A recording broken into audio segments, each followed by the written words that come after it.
कांग्रेस बीबी राम जी को लेकर भ्रम फैला रही है। कांग्रेस की एक आदत है, जब भी किसी मुद्दे पर हाथ लगाते हैं फेल होते हैं। नायब सिंह सैनी, बिल्कुल, बहुत excellent, PM Modi, very very excellent. Rahul Gandhi, एक माइनस होता है, 3 माइनस, दुष्यंत चौटाला। नंबर नहीं दे सकते। हरियाणा प्रदेश में अगली 2 योजना तक भारतीय जनता पार्टी की सरकार बनेगी। गांव की आवाज, पंचायतों की ताकत। हमारे साथ मौजूद हैं पंचायती राज मिनिस्टर कृष्णलाल पंवार जी। नमस्कार, आप देख रहे हैं इंडिया न्यूज़। मेरा नाम है आरती अग्रावत। सर, सबसे पहला सवाल कि पंचायतों को किस तरह आप मजबूत बनाने का काम कर रहे हैं। वैसे तो आप पिछले कई सालों से गर्मजोशी से काम करते हुए आ रहे हैं, लेकिन इसको और स्ट्रांग बनाने के लिए क्या काम किया जा रहा है, क्या कदम उठाए जा रहे हैं? हमने ग्राम पंचायतों को मजबूत करने के लिए कई हमने शुरुआत की है। जैसे कि हमने हर गांव के अंदर अटल ई लाइब्रेरी खोलने का हमने फैसला किया है। अच्छा, लगभग हमने 215 का उद्घाटन कर दिया है। बाकी है हर 6225 ग्राम पंचायतें हैं, हर ग्राम पंचायत में हमारी खोलने की योजना है। सेकंड, हमारा जो महिलाएं हैं उनके लिए हम महिला सांस्कृतिक केंद्र के लिए महिला चौपाल बना रहे हैं, उसमें के महिलाएं एक स्थान पर बैठ कर के भजन कीर्तन कर सके और किसी पर्व को मना सकें। इसी प्रकार से हमने इंडोर जिम, जिसमें कि प्रधानमंत्री का भी मोटो है कि हर व्यक्ति स्वस्थ रहे, इसलिए हमने हर गांव के अंदर हमने इंडोर जिम खोलने का हमने फैसला किया है। लगभग हमने 250-300 से ज़्यादा गांव के अंदर हमने इंडोर जिम भी हमने खोल दी है। अच्छा। इस प्रकार से जैसे कि मेन चीज़ है तालाब, पोंड अथॉरिटी। पूरे हरियाणा प्रदेश में अर्बन और रूरल में 19,000 तालाब हैं। हमने 20,000 तालाबों को हमने पहले फर्स्ट फेज में लिया है। हम उसका सुधारीकरण कर रहे हैं। उसमें जो गंदा पानी है उसको अलग करके, साफ पानी को अलग करके उसकी रिटेनिंग वाल कर रहे हैं और उसको पक्का करके हम स्ट्रीट लाइट लगा रहे हैं उसके चारों तरफ, और वहाँ पर छोटे मोटे फूल पौधे लगा करके एक पार्क का रूप हम दे रहे हैं, जिससे पूरे प्रदेश के अंदर वो रहे। और हम पूरे हरियाणा प्रदेश के अंदर हम स्ट्रीट लाइट लगा रहे हैं, फिर पक्का कर रहे हैं, स्मार्ट जो स्ट्रीट हम बना रहे हैं। अभी हमने 111 गांव को पूरे हरियाणा प्रदेश में हमने चयन किया है, जो महाग्राम है, जो बड़े गांव हैं, उसमें से 103 गांव के अंदर हम बहुत एक स्ट्रीट बनाएंगे, स्मार्ट स्ट्रीट जिसको हम बोलते हैं। उसके लिए हमने 300 करोड़ का भी प्रोविजन किया है, जिससे प्रदेश के अंदर जो क्रेडियाँ और पक्की हो सके। पंचायतों के अंदर युवाओं की, महिलाओं की भागीदारी कितनी बड़ी है या फिर कितनी और बढ़नी चाहिए, इसको लेकर क्या कदम उठाए इसके जा रहे लिए हैं? हरियाणा प्रदेश ऐसा प्रदेश, हमने पंचायती राज में हमने सरपंच है, पंच है, जिला परिषद है, ब्लॉक समिति है, हमने 50% हमने उनको आरक्षण दिया है। आज से भी जिला परिषद, ब्लॉक समिति, पंच, सरपंच में से भी 50% हमारे जनप्रतिनिधि हैं और उससे भी पढ़े लिखे हैं। और आज समय समय पर हम उनको ट्रेनिंग भी देते रहते हैं कि वो अपने गांव के अंदर, आज एक जैसे आईटी का युग है, उनको हम समय समय ट्रेनिंग देते हैं। और जो भी सरकार की, चाहे केंद्र सरकार की, प्रदेश सरकार की जो अचीवमेंट हैं वहाँ वो पढ़ करके उनको आगे इम्प्लीमेंट करने के लिए वो काम करें। कांग्रेस बीबी राम जी को लेकर भ्रम फैला रही है, इसको लेकर क्या कहेंगे? कांग्रेस की एक आदत है, जब भी किसी मुद्दे पर हाथ लगाते हैं फेल होते हैं। अच्छा, जैसे राहुल गांधी ने पार्लियामेंट के चुनाव से पहले पूरे देश में एक प्रचार किया था, संविधान की किताब को, जो सम्मानित हमारा संविधान है उसकी किताब को लेकर के। यदि देश में कांग्रेस पार्टी ने कहा था कि यदि भारतीय जनता पार्टी की देश के अंदर 400 सीट आ गई तो संविधान समाप्त हो जाएगा जी। लेकिन जब मैं राज्यसभा में था, मैं इस बात का गवाह हूँ, प्रधानमंत्री ने राज्यसभा में एक चिट्ठी पढ़ी थी 27 जून 1961 की, जो उस टाइम के प्रधानमंत्री पंडित जवाहरलाल नेहरू ने सभी मुख्यमंत्रियों को लिखी थी कि 1947 में देश आज़ाद हुआ, डॉक्टर भीमराव अंबेडकर ने संविधान का प्रावधान किया, लेकिन लोगों सामर्थ्य हो चुके हैं, क्यों ना इसको समाप्त कर दिया जाए। लेकिन कांग्रेस के लोगों ने उसको एडिट करके ये चलाया कि नरेंद्र मोदी जी संविधान को समाप्त करना चाहते हैं। उसके बाद फिर उन्होंने वोट चोरी का आरोप लगाया। तो मैं ये बात कांग्रेस के साथियों से पूछना चाहता हूँ, जब 2019 में जब लोकसभा के चुनाव हुए, इनकी 52 सीट आई थी, तो अब 2024 में चुनाव हुए तो इनकी 99 सीट आएगी। यदि हमने वोट चोरी की तो 52 से घटनी चाहिए थी, 99 नहीं बननी चाहिए थी। अब जैसे आपने मनरेगा की बात की, ये पहले था नरेगा, ये 1971 से इसकी शुरुआत हुई थी और समय समय पर ये नाम चेंज होते रहे हैं। लेकिन ये मनरेगा भी हुड्डा सरकार 2005-6 में थी, उनके समय में ही ये मनरेगा लागू हुआ था। आज बीबी जी राम जी की जो प्रधानमंत्री ने शुरुआत की है, इसके लिए देश का, हरियाणा प्रदेश का हर व्यक्ति सराहना करे।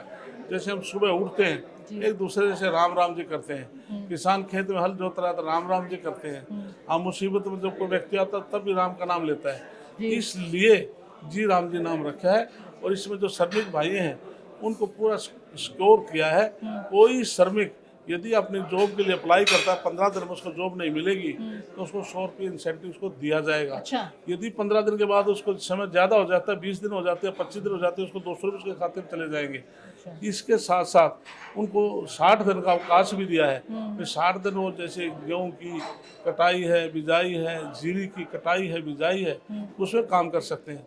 दूसरा उन्होंने कहा कि कर्मचारी है वो सिक्योर नहीं है। पहले जो बजट होता था मनरेगा में तो उसमें 6% बजट होता था, उसको कर्मचारियों को बढ़ा के 9% कर दिया और भी उसमें सिक्योर है। इसलिए और जो हुड्डा की सरकार थी 2005-6 में, उस टाइम केवल 90 रुपये एक दिन में श्रमिक को लेबर मिलती थी। लेकिन आज 30 प्रदेश हैं, 30 प्रदेशों में हरियाणा प्रदेश एक ऐसा प्रदेश है जिसमें 400 रुपये हर रोज मजदूर को लेबर दी जाती है। सर, इसके साथ साथ इलीगल माइनिंग का मुद्दा बड़ा गरमाया हुआ है, इसको रोकने के लिए क्या इसके लिए हमने इन्फोर्समेंट हमने इन्फोर्समेंट स्टाफ अलग से डिप्यूट कर रखा है। उसके बावजूद भी हमने अपने जो एमओ हैं, एएमई हैं, सबको उनको ट्रेनिंग देते रहते हैं कि आप इसमें जो भी कोई ट्वीट आता है उसको देख करके तुरंत उस पर कार्रवाई करें। उसके बावजूद भी हमने ये इस बात का मैं आपको इंडिकेट करता हूँ, यदि इलीगल माइनिंग होती तो पिछले वर्ष हमारे को 700 करोड़ का बजट दिया था कि आप 700 करोड़ रुपए सरकार को देंगे। अच्छा जी। सरकार को जो टारगेट रखा था, जो कि इनकम करके, क्योंकि माइनिंग डिपार्टमेंट सरकार को देता है, न कि लेता है, तो इसलिए हमने 700 करोड़ को उसको अचीव किया। लेकिन इस साल का टारगेट माननीय मुख्यमंत्री ने हमें को 1200 करोड़ का दिया था। अब से पहले हमने 850-900 करोड़ रुपया हमारा अब से पहले हमने रिकवर कर लिया है। अब जो टारगेट दिया है हम उसको पूरा करेंगे। यदि इलीगल माइनिंग होती तो हमारा जो हमने पैसा की रिकवरी की है वो नहीं बढ़ती।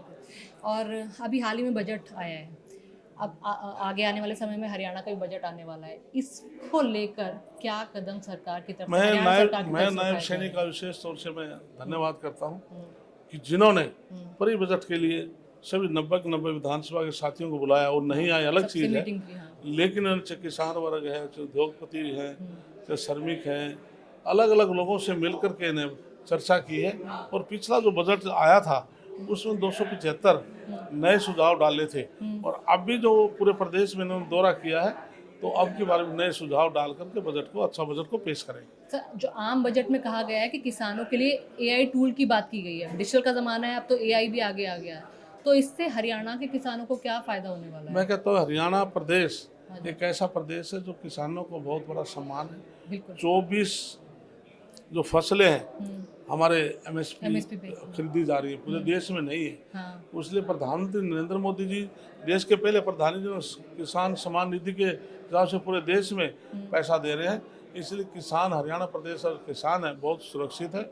और नायब सैनिक की सरकार, चाहे किसान है, चाहे मजदूर हैं, व्यापारी हैं, कर्मचारी हैं, सबकी हितैषी सरकार है। बिल्कुल सर, डिजिटल का ज़माना है, रैपिड फायर राउंड के बिना पूरा पॉडकास्ट अधूरा रहता है, तो मैं कुछ नाम लूँगी, उसको देखकर आपके जहन में जो भी पहला कुछ आता है वो आप बोलिएगा। नायब सिंह सैनी। बिल्कुल, बहुत excellent. Excellent, okay. PM Modi. Very very excellent. Very very excellent, okay. Rahul Gandhi. Rahul Gandhi एक माइनस होता है, 3 माइनस। और दुष्यंत चौटाला। दुष्यंत चौटाला, जो आपने नाम लिया, जो आपने पहले नाम लिया है, मैं इनके साथ कंपैरिजन करूं तो मैं नंबर नहीं दे सकता। नंबर नहीं दे सकते, ठीक है। अभय चौटाला है जी। जब मैंने एक बात कही थी, उनका कद और इनके कद में बहुत जमीन आसमान का फर्क है। आपने जो चाहे मुख्यमंत्री का नाम लिया है, प्रधानमंत्री का नाम लिया है, चाहे राहुल गांधी का नाम लिया है, तो राष्ट्रीय लीडर हैं, तो कंपैरिजन राष्ट्रीय लीडर का तो और मुख्यमंत्री का तो कर सकते हैं। और अभय चौटाला है जी। अबे चौटाला अपनी पार्टी के नेता है तो प्रजातंत्र में कुछ भी कह सकते हैं, उनका अपना अधिकार है। लेकिन जो नायब सैनिक की जो कार्यशैली है दूसरी पार्टियां की कार्यशैली के आगे मैच ही नहीं कर सकती। मैच नहीं करती। अच्छा, पंचायती उसमें डिजिटल की को लेकर पारदर्शिता की बात की जा रही थी कि डिजिटल के माध्यम से अब पंचायतों के गांव के काम आगे बढ़ाए जाएंगे, तो ये कितने कागजी हैं और कितने पूरे होकर उतर रहे हैं? इसके लिए हमने जिस प्रकार से मनरेगा की बात है, हाँ जी, हमने ऑनलाइन हाँ डिजिटल से किया है, हाँ, इनकी हाजिरी भी डिजिटल से लगेगी। तो सारे काम जो ग्राम पंचायतें हैं आज जितने भी कोई एस्टिमेट बनते हैं सब ऑनलाइन आज ही टेंडरिंग होती है। तो डिजिटल का लिया चाहे हमारी ग्राम पंचायतें हैं, तो मेरा माइनिंग डिपार्टमेंट है, सब आईटी पर काम कर रहा है। काम करें बिल्कुल।